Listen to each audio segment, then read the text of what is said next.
Bienvenue dans le débat sur France 24 consacré au 8e forum Chine-Afrique à Dakar. La Chine a envoyé ses ministres du Commerce et des Affaires étrangères dans la capitale sénégalaise. Le président de RDC, d'Égypte ou encore d'Afrique du Sud sont présents.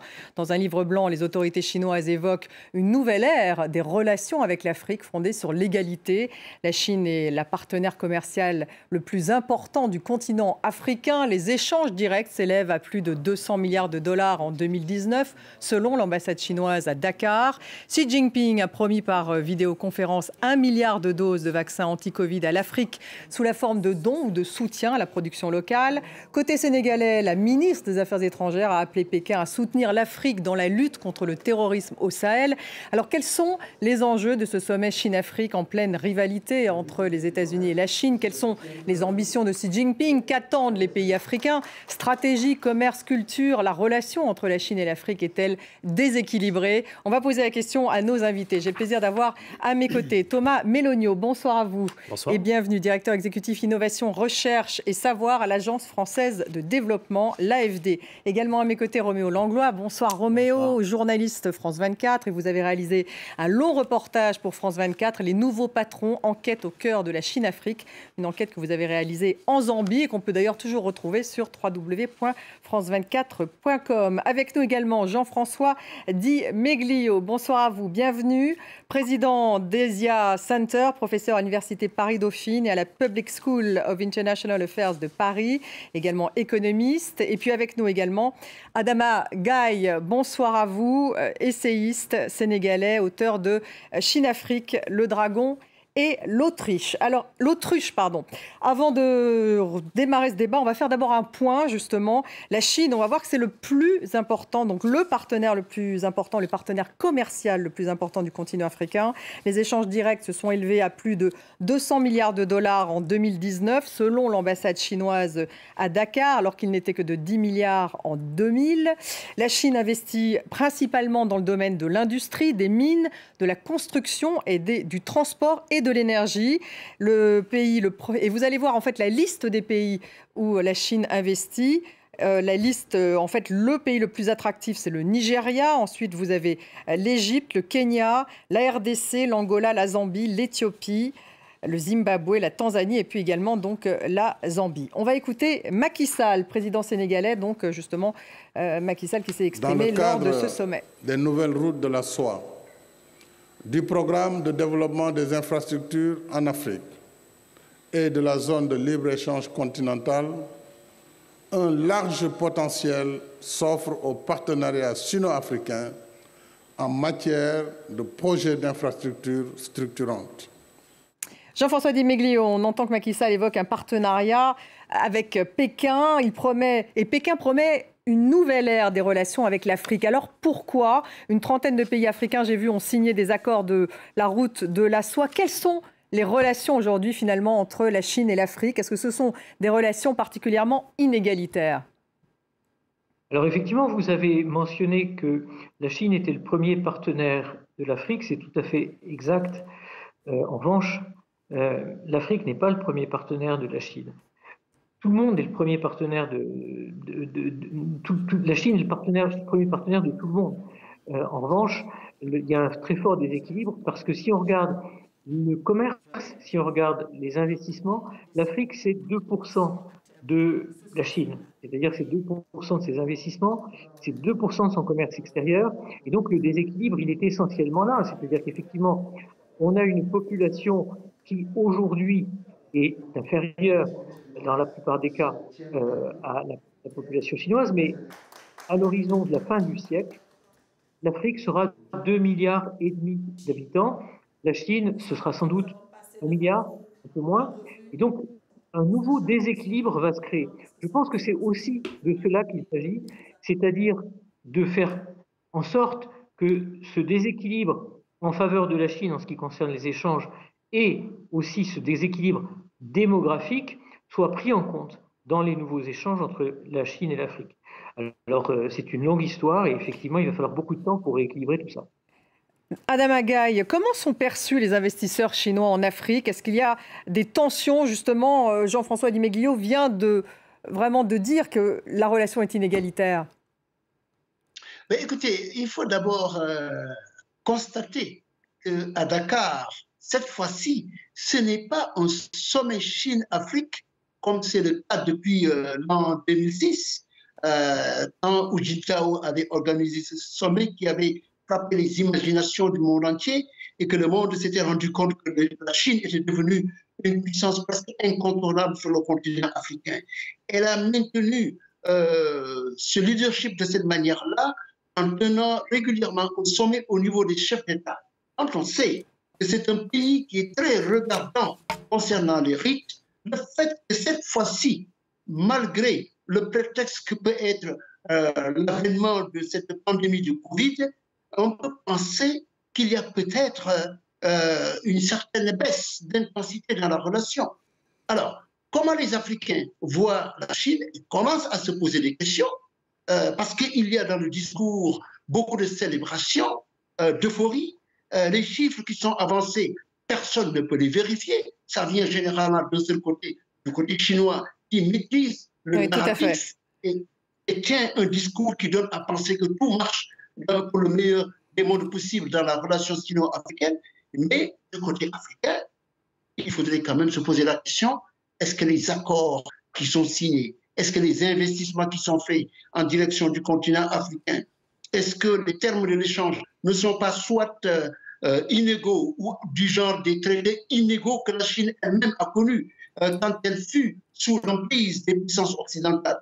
Donc, aujourd'hui, les Africains commencent à se poser des questions, surtout que la Chine n'est pas un enfant de cœur. Elle exige que ses prêts, ses investissements et sa présence soient rétribués en retour dans des termes parfois qui ne sont pas de l'intérêt des pays africains. Il y a le risque que les pays africains puissent se trouver à perdre leurs actifs souverains. Certains ont commencé à dire que peut-être qu'il pourrait y avoir une prise de contrôle de certains actifs comme le port de Mombasa ou l'aéroport de Entebbe en Ouganda, où la Chine se servirait de cela pour se faire rembourser, comme elle l'a fait d'ailleurs en Asie, avec le port d'Ambobota au Sri Lanka.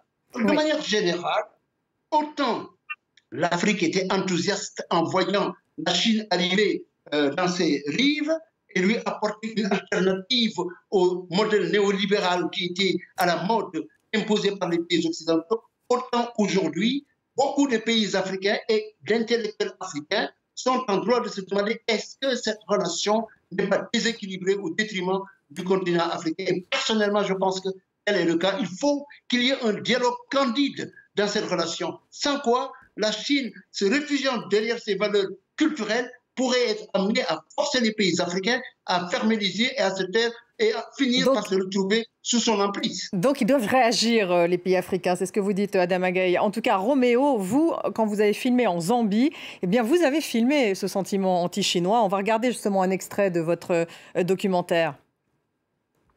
The Chinese businesses are present in a lot of sectors. They're everywhere. We need an economy that protects some of the sectors, you know, for the local people.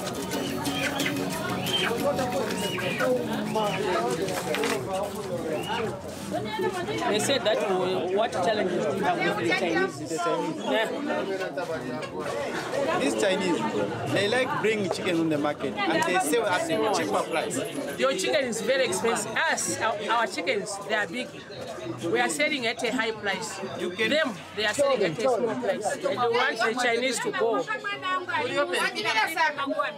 Vous étiez en Zambie, ils dénoncent bien cette relation inégalitaire, ils le sentent, cette population de Zambie. Oui, absolument, d'autant que la Zambie est intéressante, c'est un peu le cas d'école, ou l'un des cas d'école de la Chine-Afrique. C'est un pays qui a des relations extrêmement anciennes avec la Zambie. Dès l'époque de l'indépendance, les Chinois se sont placés du côté de ce qu'ils appellent les freedom fighters, donc les personnes qui sont battues contre le colon britannique. Ensuite, les Chinois ont commencé à investir massivement dans le cuivre. Il faut savoir que la Zambie possède d'importantes ressources de cuivre. De nombreuses entreprises sont donc venues travailler dans le cuivre. Ensuite, d'autres entreprises qui sont installées pour travailler notamment dans les secteurs du transport, puis plus tard dans l'hydroélectricité. Et petit à petit, il y a de très nombreux opérateurs qui sont venus et même énormément de personnes de simples petits privés, donc souvent des gens de la classe moyenne, voire de la classe pauvre, qui sont venus en Zambie, qui ont acheté des terres, qui ont commencé... Et au départ, on les a plutôt bien accueillis. Dans un premier temps, en fait, les Chinois ont comblé un vide. La Zambie avait besoin d'investisseurs. Les Européens, les Occidentaux étaient très peu présents. Les Chinois sont arrivés. Ils étaient contents d'avoir tous ces Chinois qui venaient pour développer l'activité et pour offrir des contrats, pour employer du personnel. Mais petit à petit, ils ont commencé à entrer dans des secteurs où ils n'étaient pas traditionnellement actifs et à prendre de plus en plus de parts de marché à des producteurs locaux. Alors on voit pour le poulet, ça a été la même chose pour la tomate, pour de nombreuses autres productions agricoles.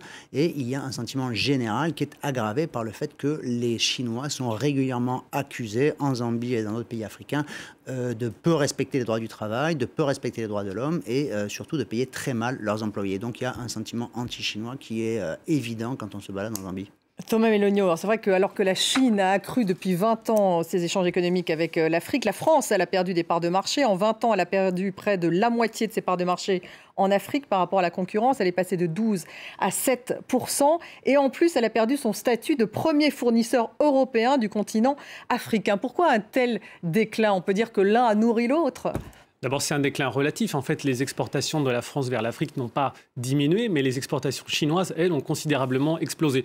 Donc, c'est vrai qu'il y a eu une réduction de la part de marché de la France en Afrique, principalement parce que la Chine a pris une place dans le commerce international qui est plus conforme à sa taille. C'est vrai dans le domaine du commerce extérieur, c'est vrai aussi dans le domaine du financement des infrastructures, des grands projets. Il y a une lune de miel entre l'Afrique et la Chine, entre, en gros, le début des années 2000 et jusqu'à 2015-2016, qui a été le pic des financements chinois en Afrique. Il y a eu une croissance continue très importante qui a permis de financer des routes, des trains, des hôpitaux. Et donc au détriment de la France, au détriment des Européens, où la France ne s'est pas suffisamment battue face à ce nouveau rival. Simplement, la France n'a pas particulièrement régressé, pas plus que l'Allemagne ou le Japon, mais c'est la Chine qui a progressé par sa présence humaine, ça a été dit à l'instant par Roméo Langlois, mais aussi financière et par les grandes entreprises chinoises qui, en plus des profils plus de baroudeurs qui étaient décrits à l'instant, ont permis de financer de très grands projets. Simplement, ils l'ont fait quand beaucoup de pays africains avaient été désendettés et pouvaient donc recourir au grand financement chinois pour développer leurs infrastructures. Et là, on a touché une sorte de pic depuis 3 ou 4 ans maintenant. Et on est rentré, j'allais dire, dans le dur, c'est-à-dire un moment où la Chine elle-même a des problèmes de non-remboursement, traite des dossiers de restructuration de dette au Club de Paris et donc se retrouve dans une situation finalement assez proche de celle des pays européens qui avaient connu cette même histoire 20 ans auparavant en Afrique. C'est-à-dire que les difficultés chinoises, d'après ce que vous dites, on les voit justement, on les perçoit en Afrique. Bien sûr, les principaux bénéficiaires de financement chinois, comme l'Angola par exemple ou l'Éthiopie, aujourd'hui, ont rencontré des difficultés financières. L'Éthiopie actuellement a des difficultés politiques bien sûr, mais avant même la crise politique actuelle, s'était présentée au Club de Paris pour demander une restructuration de sa dette. Et il se trouve que la Chine co-préside ce comité des créanciers pour l'Éthiopie. Donc la Chine a des problèmes de remboursement de ses prêts et évidemment ça va avoir un impact sur sa propre politique. Donc ça renvoie à la fin de la lune de miel qui a été évoquée à l'instant. Adama Gaye, justement, j'ai vu que le service de la dette chinoise a explosé partout en Afrique. Elle s'élève à 58% du total à Djibouti et en Angola, 46% en Guinée, 45% au Cameroun. Le tout, donc, sans vraiment véritable possibilité de restructurer. Est-ce que finalement, c'était un piège pour les pays africains? Mais parce que les pays africains, quand ils négociaient, ils l'ont fait en catimini et le partenaire chinois n'était pas forcément regardant dans les conditions de ces prêts aux pays africains. Ce qui l'intéressait, c'était d'avoir le soutien politique des pays africains pour contenir l'île rebelle de Taïwan, qui est son principal problème, pour ainsi dire. Or, aujourd'hui, il ne reste que Eswatini, l'ex-Swaziland, comme pays qui n'a pas encore reconnu la Chine continentale. Donc la Chine se retrouve dans l'incapacité de continuer à être l'État généreux qu'elle a pu jouer, n'est-ce pas, sur le continent africain. Alors, les dettes posent véritablement un problème aux pays africains parce que certaines d'entre elles sont cachées et la Chine, qui s'était présentée comme un partenaire en osmose, disons une seule siamoise du continent africain, commence elle-même à changer son business model. Ce n'est plus tout à l'exportation pour la Chine. La Chine commence à faire ce qu'on appelle le développement de son secteur de services. elle est confrontée à l'intérieur de son territoire à des problèmes endogènes. Il y a des turbulences dans la région, par exemple, du Xinjiang, chez les Ouïghours, dans le Tibet, chez les populations tibétaines, qui sont situées de part et d'autre de la Chine et de l'Inde, avec évidemment la tension qui existe dans l'Himalaya entre l'Inde et la Chine. Et enfin, il y a aussi le problème en Mongolie intérieure, sans oublier le fait que dans la tradition confucéenne, le mandat du ciel fait que si le parti en place, le parti communiste en l'occurrence, n'est pas en mesure de produire des résultats, de satisfaire les attentes des populations chinoises, on peut remettre en question son impérium. Et c'est ça que la Chine rencontre aujourd'hui. Et vous pensez qu'elle se remet en question aujourd'hui? Jean-François Di Meglio, pour en revenir justement à cette... Oui. Elle se remet en question, elle commence à dire aux Africains, écoutez, la Chine n'est plus généreuse, elle ne vous fait pas de dons ni de facilités, n'annule pas les dettes. Et si vous avez vu le discours du président Xi Jinping ce matin à la conférence qui est ministérielle, encore une fois, ce qu'il a dit pour l'essentiel, c'est nous vous ferons des prêts par des entreprises, nous apporterons quelques soutiens avec des entreprises qui viendront pour gagner des marchés, nous vous donnerons une partie de nos droits de tirage spéciaux au niveau du Fonds monétaire international pour que nos entreprises puissent fonctionner sur le continent africain. Donc, de manière générale, il y a un problème sérieux de goulot d'étranglement posé par cette dette qui a été octroyée dans des conditions, disons, trop libérales. Et c'est le résultat de la Chine qui est en train de remplir les prix. Et les pays africains aussi, qui ont pris des dettes sans se préparer à les rembourser proprement. Oui. Jean-François Di Meglio, effectivement, la dette a fini par être un piège pour les pays africains lorsqu'on voit effectivement ce niveau de service de la dette. La Chine a effectivement beaucoup prêté. Alors, simplement, quand on parle de ces prêts chinois, il faut rappeler donc que ce sont des banques chinoises de développement, donc des banques d'État, et que ces prêts se font dans un cadre bilatéral. C'est ça la grande différence avec la plupart des opérations qui ont été faites en Afrique. Quand on parle de piège, c'est parce qu'effectivement, il y a une relation que la Chine privilégie toujours avec ses partenaires, qui sont à chaque fois des relations bilatérales. Et c'est là qu'est le piège, parce que pour éviter un piège, il faudrait une tierce partie, et cette tierce partie est très souvent absente des relations entre tel pays africain et la Chine. Et pardonnez-moi, mais au départ, les pays africains, en tout cas je pense à la RDC, ils étaient plutôt favorables à une relation bilatérale pour échapper finalement au FMI. C'était aussi la manière dont les Chinois les attiraient. Absolument.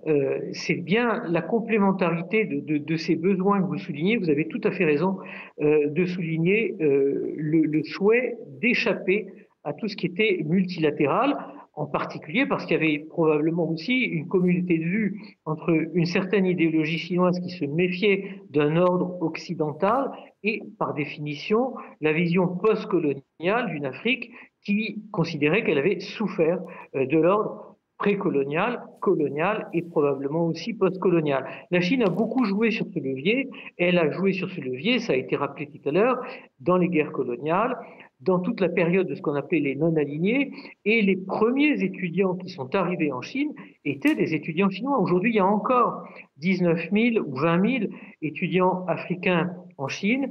Ce lien est très fort, ce lien politique, ce lien diplomatique est fort depuis longtemps, et vous avez raison de souligner qu'effectivement, il repose sur une approche qui est elle-même partie des pays africains. Et donc justement, Roméo, là on sent effectivement que 20 ans après, il y a un certain nombre de déceptions. On a vu donc dans votre documentaire ces contestations du côté donc de la population zambienne. Et puis vous avez aussi été témoin vraiment concrètement de cette relation inégalitaire. On va revoir un extrait. 你像我这么一个农场，就我一个人在这里，用的全部当地工人，互惠互利嘛，双赢嘛。我们需要他们，他们也需要我们，因为他们的基督国家嘛，他们可能觉得我们是上帝派来的，真的。所以说他们感谢 God 嘛。 我们是上帝派来的人呢，我们是上帝派来的人。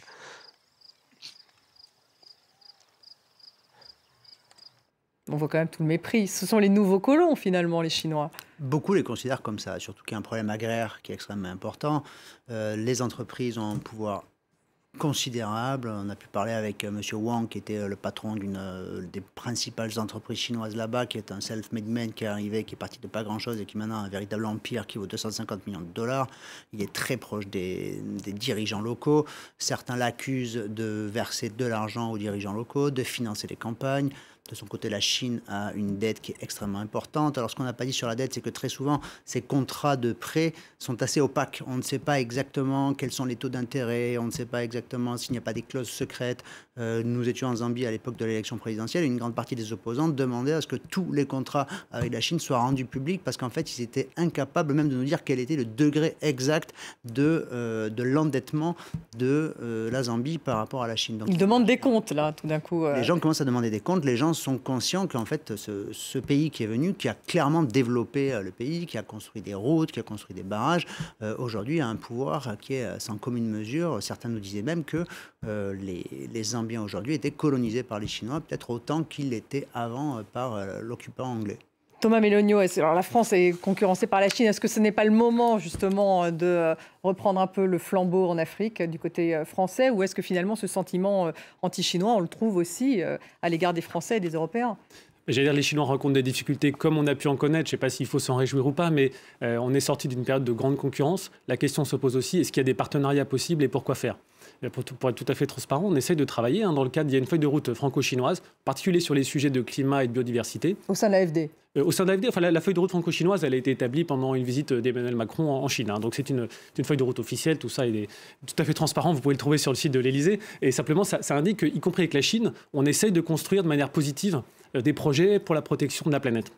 Pourquoi ? Ça ne veut absolument pas dire qu'il n'y a pas des différends, mais la Chine, c'est 28% des émissions de carbone, première chose. Et deux, les pays des routes de la soie, c'est presque 50% des émissions de carbone mondiales. Donc on a un enjeu majeur si on veut lutter contre le changement climatique. Et encore une fois, qu'on apprécie ou pas la Chine, ça je comprends parfaitement ces débats, mais à essayer d'agir ensemble pour réduire le changement climatique. Donc oui, bien sûr qu'il y a concurrence. Dans des rapports donc égalitaires. Dans des rapports de partenariat, ça ne veut pas dire qu'on est égaux par la taille. Voilà. Mais je trouve que c'est très intéressant. On travaille beaucoup à l'AFD, y compris avec des acteurs chinois, pour essayer de réduire l'impact carbone, l'impact sur la biodiversité de projets qui ont lieu soit en Chine même, soit éventuellement, et on essaie d'y travailler à l'étranger. Dans des pays d'Afrique ? Dans des pays d'Afrique, par exemple sur le Sénégal dont on parlait à l'instant, on est en train d'essayer de faire aboutir, ce n'est pas encore le cas, mais un projet de dépollution de la baie de Han, ça ne s'invente pas, donc proche de Dakar, pour traiter des pollutions industrielles.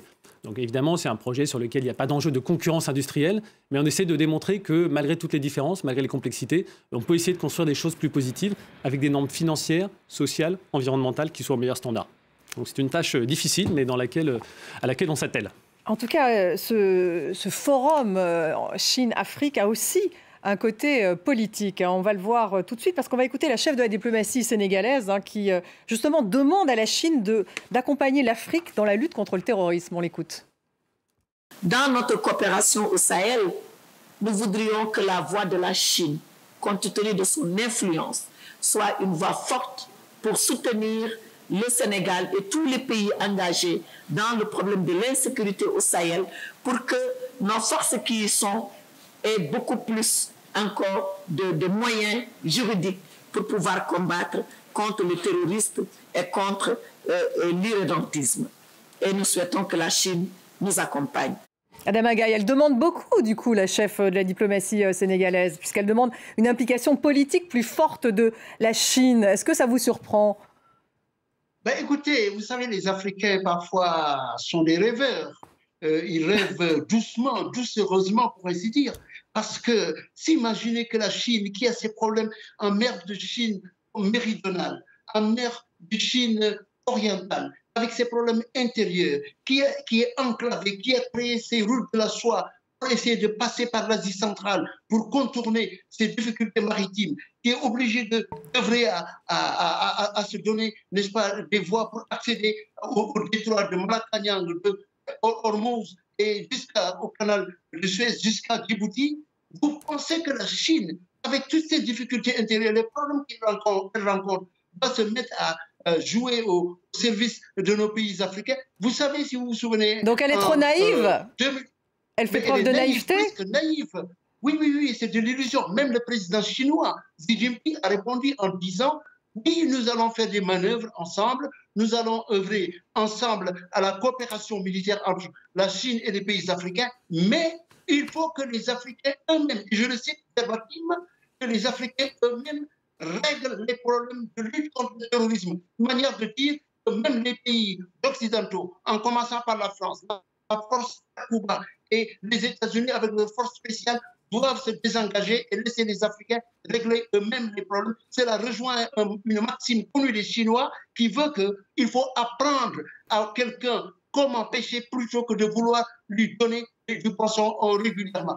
Je crois que depuis 2008, depuis le risque que la Chine avait encouru de voir ces Jeux olympiques être boycottés du fait de sa non-intervention au Darfour, la Chine a commencé à faire des gestes en matière de maintien de la paix. Au Congo démocratique, par exemple, la force de maintien de la paix est dirigée par un ambassadeur chinois qui a été par ailleurs ambassadeur au Sénégal à un moment donné. Et nous avons également au Libéria une présence de la Chine à l'époque.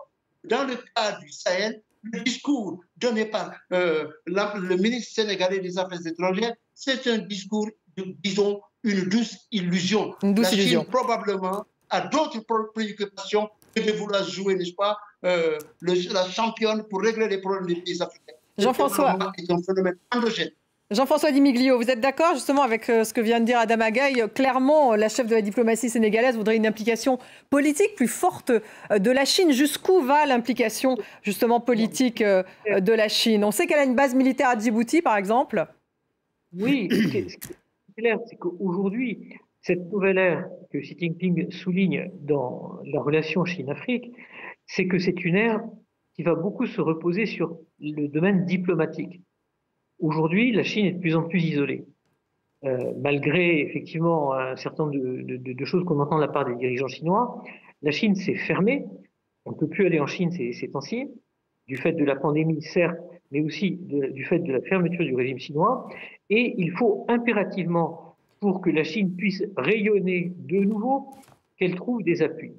Quand des motions sont présentées à propos, comme ça a été mentionné, de la situation des Ouïghours en Chine, quand on parle d'autres situations auxquelles la Chine fait face, beaucoup de pays africains apportent un soutien à la motion chinoise. Et donc, bien sûr, c'est ça qui est en jeu dans ce sommet Chine-Afrique cette fois-ci. Ça n'est plus tellement les investissements. Les investissements, ils sont déjà faits. Il y en aura certainement d'autres. On entre bien sûr dans la phase difficile des investissements, c'est-à-dire le moment où il va falloir compter ses billes et savoir si ces investissements rapportent ou pas, si les prêts sont remboursés. Mais tout ça, c'est d'une certaine façon enclenché. Ça n'est pas encore le passé, mais c'est enclenché. Ce qui est en jeu demain, c'est qui seront les alliés de la Chine, de cette Chine qui a considérablement changé depuis 10 ou 20 ans dans le jeu diplomatique international, qui est naturellement incontournable, comme nous devons le dire quand nous sommes français, comme l'AFD effectivement le dit, il n'y a pas de doute, mais qui peut être effectivement un soutien de la Chine dans les débats auxquels elle va faire face? Il est évident que le regard chinois se tourne vers l'Afrique. Est-ce que le regard africain se tournera vers la Chine? Je pense que c'est un des enjeux de ce sommet. Roméo Langlois, vous avez senti qu'il y avait effectivement peut-être une recherche à la fois économique, bien sûr, mais aussi politique dans cette relation entre la Chine et la Zambie, puisque vous êtes allé en Zambie? Ce qui est certain, c'est que la Zambie fait partie des pays qui a accompagné la Chine et qui a voté en faveur de la Chine dans son conflit avec Taïwan. Ce qui est certain, c'est que la Chine a une présence stratégique qui est forte parce que la Zambie est un pays extrêmement central, donc il était extrêmement intéressant d'être présent là-bas. Maintenant, c'est pas un pays, la Zambie, qui fait preuve d'une grande instabilité. C'est pas un pays qui vient confirmer. Donc la présence, elle est avant tout économique, mais derrière cette présence économique, il y a une présence politique qui est évidente. Et les dirigeants zambiens sont souvent pieds et poings liés en raison de tous ces contrats qui ont été passés lors des dernières décennies, en tout cas lors des dernières années, vis-à-vis de leurs parrains chinois, ça c'est certain. Vous avez l'impression justement que la France elle est concurrencée par la Chine, y compris au niveau diplomatique? Alors, au niveau diplomatique, l'économie, ça fait partie de la diplomatie. Donc c'est clair, je ne reviens pas là-dessus. Au plan financier, au plan commercial, la Chine est très présente. Au niveau sécuritaire, c'est moins le cas. La Chine a participé à quelques opérations de maintien de la paix, a par exemple eu un dispositif médical dans la MINUSMA au Mali, mais au regard de sa puissance économique, l'implication sur les questions de sécurité, elle reste très en retrait. L'exemple de Djibouti est presque un contre-exemple. Oui, alors c'est intéressant pour la France de parler de Djibouti, parce qu'elle a effectivement une base militaire à Djibouti, la Chine. Ça, c'était nouveau. Donc il y a une base chinoise à Djibouti, il y a une base américaine, il y a une base française. Donc il y a une concurrence sans doute sur ce pays très particulier. En revanche, sur les grandes crises sécuritaires du continent, la Chine est plus en retrait, y compris d'ailleurs quand ses intérêts économiques peuvent être menacés. On peut penser aux crises qu'il y a eu au Soudan, même si la Chine est très présente dans l'exploitation du pétrole au Soudan, elle n'a pas joué un rôle de tout premier plan dans le dialogue entre les différentes factions ou rivaux soudanais. Donc c'est vrai qu'il y a encore un décalage quand même au plan sécuritaire par rapport à la puissance économique. Après, la politique, c'est un mélange d'économie, de force, de relations politiques. Donc la Chine n'exerce pas encore toutes les prérogatives que sa puissance actuelle lui permettrait. Ouais. Pourquoi c'est le cas, Jean-François Di Meglio? Pourquoi est-ce qu'elle ne va pas plus loin? Pourquoi est-ce qu'effectivement, quand on parle de la Chine, on parle plus de neutralité? Enfin, disons qu'elle ne s'immisce pas, en tout cas véritablement, dans les différentes politiques des pays africains. Et effectivement, elle le fait par petites touches, alors que sa domination économique, pour le coup, je dirais, est presque plus brutale. Alors, je dirais pour deux raisons. La première raison, effectivement, quand on parle de la base de Djibouti, je suis tout à fait d'accord avec cette analyse qui est de dire que c'est un contre-exemple parce que ça souligne la faiblesse de la capacité de projection chinoise. Quand on regarde effectivement la puissance économique de la Chine, quand on voit la place que la Chine tient partout dans le monde, sa puissance de projection est une fraction de sa présence globale. Ça impressionne beaucoup, effectivement, quand on dit la Chine est en train de monter une base militaire à Djibouti. Et on a l'impression que la Chine va être un acteur majeur de tous les conflits géopolitiques en Afrique. Et la deuxième raison, qui explique pourquoi elle n'est pas un acteur majeur des conflits géopolitiques en dehors de sa région d'influence, c'est que la Chine est très souvent, les dirigeants chinois sont très souvent mal à l'aise avec des régions qui sont relativement éloignées, et que dans des cercles d'influence très proches, là où des enjeux stratégiques majeurs sont concernés, effectivement, il y a des positions tranchées, il y a des volontés de comprendre et d'analyser et d'être présent. Ce sera probablement le cas en Afghanistan, qui est aux limites extrêmes de la capacité de projection de la Chine. Mais quand on voit ce que la Chine a fait en Syrie, ce que la Chine a fait en Libye, et à plus forte raison dans tout ce qui va arriver en Afrique, on voit qu'on est très très loin d'un alignement de la présence globale de la Chine et de sa capacité de projection diplomatique et de sa capacité de projection militaire a fortiori. Il y a un film très célèbre dont il faut parler, qui a fait beaucoup de recettes en Chine, qui est Le Loup Guerrier. Il y a eu 2 épisodes du Loup Guerrier. Et donc ça, c'est destiné à galvaniser les publics chinois sur la force chinoise d'intervention ou au contraire de protection des populations en Afrique. Mais ce film, qui est un film de très belle propagande chinoise sur justement cette neutralité chinoise en Afrique et cette capacité à défendre de vraies valeurs, il est à 1000 lieues de la réalité. Adama Gaye, vous êtes d'accord? Elle ne vous fait pas peur, la Chine, avec sa base armée, sa base militaire à Djibouti? Mais non, écoutez, la présence de la Chine à Djibouti, comme celle des États-Unis, de la France et de tout le monde, c'est simplement, comme je le disais tantôt, une volonté de s'assurer qu'elle a une prise sur les voies maritimes pour le commerce international. C'est pour ça, moins par rapport aux pays africains en tant que tels, davantage pour son commerce international. La Chine a tenu à être présente à Djibouti, qui a fini par être d'ailleurs l'un de ces pays qui est confronté à un endettement insoutenable aujourd'hui du fait des prêts qui lui ont été consentis par la Chine. Mais si on écoute le président chinois aujourd'hui, qu'est-ce qu'on a entendu dans son discours? En gros, c'est que la Chine réalise qu'elle a des problèmes par rapport à son image de marque. Et son discours a été un discours, disons, de déploiement de soft power, d'un pouvoir doux de séduction. Il a parlé, par exemple, de l'octroi aux pays africains de 600 millions de doses de vaccins contre cette pandémie du Covid et de construction d'une usine pour en fournir 400 autres millions avec des financements chinois, d'ouverture de corridors verts pour permettre que les produits africains agricoles puissent être exportés en Chine, de faire en sorte qu'il y ait 800 000 emplois locaux pour que on ne dise pas que la Chine vient et n'utilise pas les Africains, et aussi de dire que nous allons créer un festival de cinéma en Afrique et en Chine, également des centres de démonstration de produits sur le numérique, sur l'agriculture. Donc elle veut montrer qu'elle est généreuse. Elle essaie de montrer qu'elle n'a pas toujours cette face hideuse du pays qui vient prendre les ressources du continent africain en échange de prêts qui ne se traduisent pas toujours par des infrastructures concrètes sur le terrain, comme ce fut le cas dans le cadre de la République démocratique du Congo et ailleurs sur le continent africain. Par ailleurs, la Chine comprend qu'elle a une carte à jouer. Elle a les moyens, du fait de la réussite de son commerce extérieur au début de son décollage à partir de 1978 jusqu'au tournant de l'an 2000. Elle essaie donc aujourd'hui d'octroyer les moyens dont les pays africains ont besoin financièrement pour ne pas être tributaires, pris au collet par les puissances occidentales à travers les institutions financières internationales. Souvenez-vous, en 2002, quand l'Angola avait voulu avoir un prêt auprès du FMI, 200 millions de dollars, on lui posait tellement de conditionnalités et du jour au lendemain, la Chine est venue et a mis sur la table 2 milliards de dollars. Ça a changé la donne.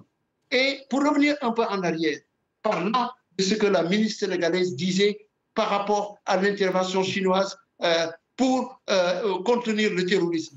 Mais les Chinois, ils font leur note, ils regardent bien, ils se disent, mais cette dame-là, elle parle pour défendre les intérêts de la France.